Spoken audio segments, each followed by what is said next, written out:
Check one. Thanks. Got Ole Miss head coach Mike Bianco, accompanied by players Cole Zabowski and Doug Nick Hazy. We'll open up with a statement from the head coach, and we'll have questions for the players. Coach. I thought a gutsy, tremendous performance by Doug, out there, and it just shows you. We talk so much about this league and the competition, and only on day 3 can you face a team that's ranked in the top 20, throws first rounder, and a guy that throws a no hitter, through 8, and it's just a game that you got to get a couple of hits, maybe an error in one inning, and we got 2 hits in one inning. And we're able to pull out the win. I'm not sure. Besides Doug and Zebo, the MVP might be Chris Guillotte. Chris Guillotte's the LSU fan that cheers "Go Tigers" all the time, that you hear all over the country. Well, he got the Rebel fans going today with the "Go Rebels," and so he might be the MVP today. Questions for the players.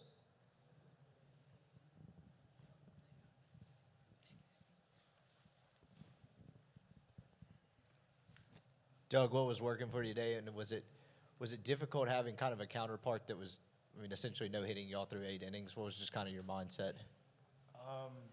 It wasn't necessarily difficult today. It was just having a healthy mix of good pitches, and I don't think I ever really found it today on the mound, having complete control of all of my pitches. But I was able to work through it, and my defense did a great job behind me. Didn't make an error, and just really did a good job. And as far as Doxakis on the other side, just a really good performance from him. He's a tremendous pitcher, and I just tried to keep my mind off of it and know that our offense would pull through eventually.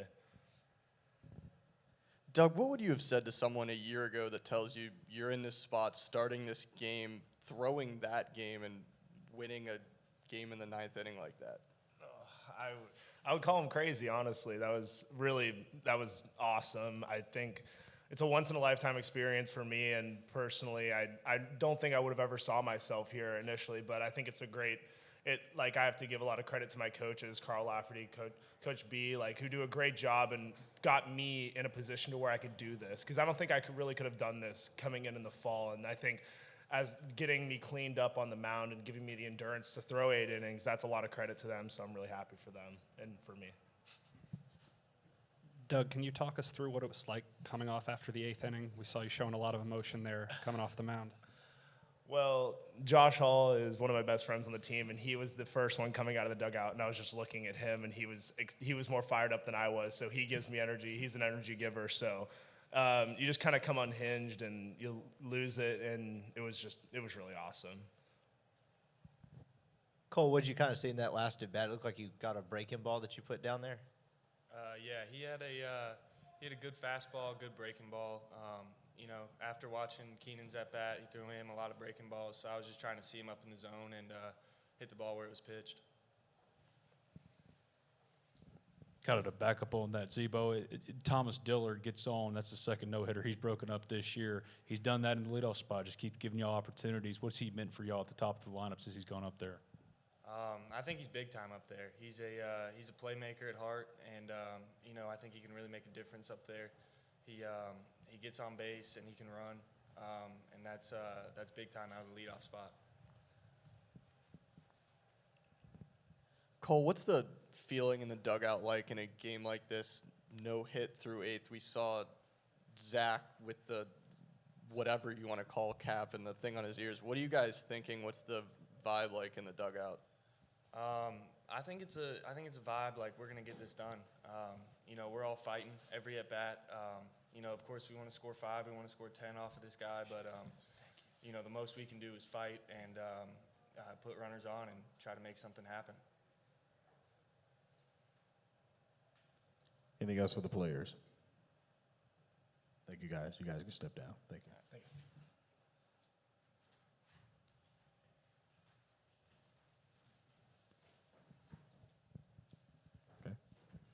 you. Mike, when you got a first rounder pitching like that, but you got a true freshman, he's matching him pitch for pitch. That had to be pretty special to watch.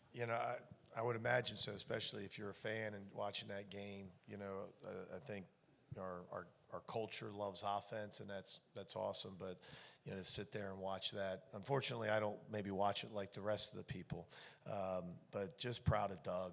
You know, just, you know, each week, I don't want to say surprise because I think that's unfair. I think it's almost, you know, getting to that expectation where, you know, you look down the line and go, you got to almost, pinch yourself and say he is a freshman.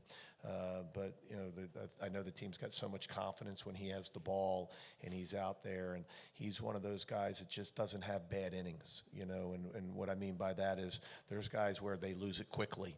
And all of a sudden you look up and say, hey, that was a good game up until that point. That doesn't happen to Doug very often. You know, there's been games maybe we didn't win, but he's a fighter. He's a competitor, and you've heard me say that, you know, week after week. But that's why, you know, you look today, and even though he's tremendous, but if you want to be critical, you know, in a game like that, he walked 4 guys. But he's able to make pitches and get off the field. There's just not very many hard hit balls. He just continues to make pitch after pitch, even, you know, when there's some traffic on the bases.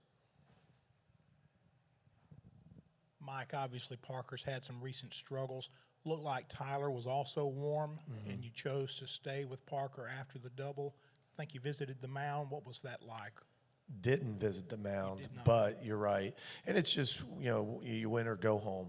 And we had sent Tyler down, I think, if I got my innings right, somewhere in the 6th. I think Tyler went down, Myers went down in the bottom of the 6th. Knew Crazy was going to pitch at some point today, you know, unless he threw a complete game, which he almost did. But when it got to that point, you know, I've said it, you know, for a couple weeks now. I don't believe that we can win in postseason without Parker Crazy. I mean, I don't believe we can do that. And I think most people, probably you, probably our team, I think most people believe that. And so, you know, he's won so many big games. He's been in that moment a lot more than most kids in this conference. And so, you know, he's a tough kid. And when you're the closer, sometimes you get bloodied up out there. And that's what's happened to him the last few weeks. But it hasn't been one thing. We've had this conversation. It hasn't been, oh, it's control and he walks people or he gets hit around. I mean, it's been a lot of different things. I don't mean fluke. I just mean it's been a lot of different things. There's times that he's been out there and, you know, where it's 2 outs and nobody on. And then you look up, you know, as we know, 6 runs later, you go, wow, what happened? So it's been a lot, and it's been almost hard to comprehend. But, man, he was really good today, really good. What does it mean in a tournament environment like this to get 3 straight really good outings from your starters? You haven't had to get many innings out of the bullpen this far. Yeah, and I think that puts us, you know, in a good position going forward. We get our number 3 going tomorrow, and Gunnar Hoagland, and I don't know if rested, but as rested as you can be going, as you said, going through 3 days of this, and that's what I mean. I think that's the obvious thing is, you know, you're able to you know, rest some arms. You know, certainly Parker goes 1 today. He there's no doubt he could go tomorrow. You got Myers, you got Miller, you got Roth, you got Olenek, you got others, you know, that can pitch. So, but again, you know, who's ever out there's got to get outs, and so hopefully we continue that stretch. Mike, in your experience, how hard is it to make the decision Rob had to make there about bringing Doc Sakis out for the 9th or going to the pen? That's tough because I know from a media standpoint, especially I think from a fan standpoint, but it's smart, and I don't know where pitches and all that are, but at the end of the day, you know, that guy's got a career in front of him, and they got to win next week.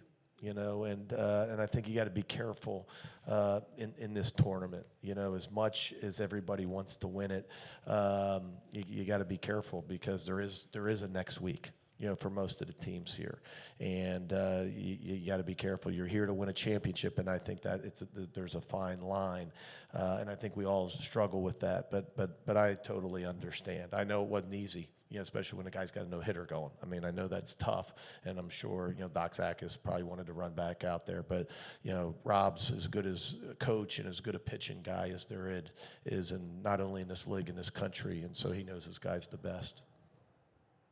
Like you mentioned Parker being in that situation so many times. With a guy like that, does it affect his confidence at all? Like, does that help with confidence, or is it more just kind of relief seeing results again? That probably a little bit of both, and I think, at the end of the day, they're human. And as strong as you are and as great a competitor, there's times where you get, knocked around. But the one thing he is he's a fighter. The one thing he is he always wants the ball. There's some guys, and those are usually the guys that you don't want at the end of the game. And that's why, Parker continues to get the ball, is because he wants the ball. We've seen him, we've all seen him, super successful.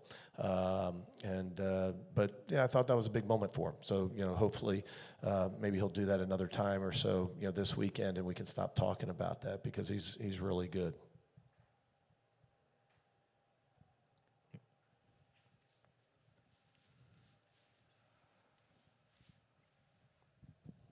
Mike, we can cite a lot of examples of how competitive this league is, but A&M throws 7 in the third no-hit yesterday and 8 no-hit today and loses both games. Is there a better example than that? I think I led off my opening comment with that, and you're exactly right. And in so many different ways, this league is very, very humbling and very unforgiving.